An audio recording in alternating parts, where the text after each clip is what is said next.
Hello, and welcome to Hello Word. I'm Alex, your host, and today we're diving into an interesting word that you've probably heard before: absence.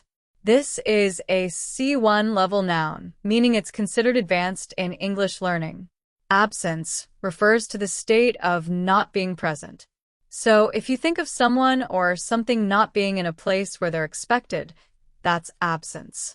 Imagine you're in a meeting and someone points out that a key team member is missing. They might say, "Her absence is really noticeable today."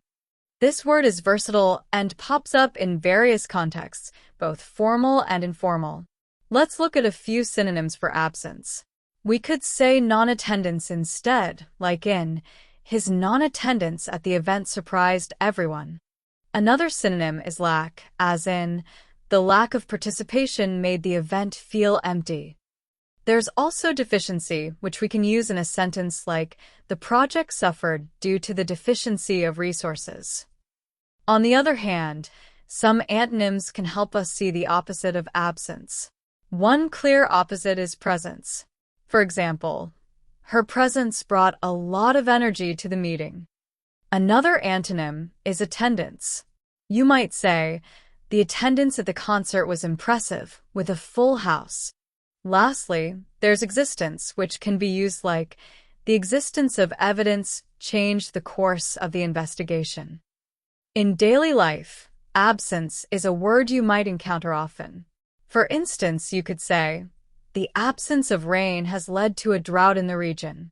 Or, if you're talking about a friend who didn't show up to a party, you might say, "His absence was definitely felt." Here are a couple of example sentences to wrap things up. "The teacher noted her absence from class and hoped she was well." Or, "During his absence, the team worked hard to keep things running smoothly." So, to sum it up, absence is all about something or someone not being where they're expected, and it's a useful word for both casual and formal situations. Thanks for joining me today on Hello Word.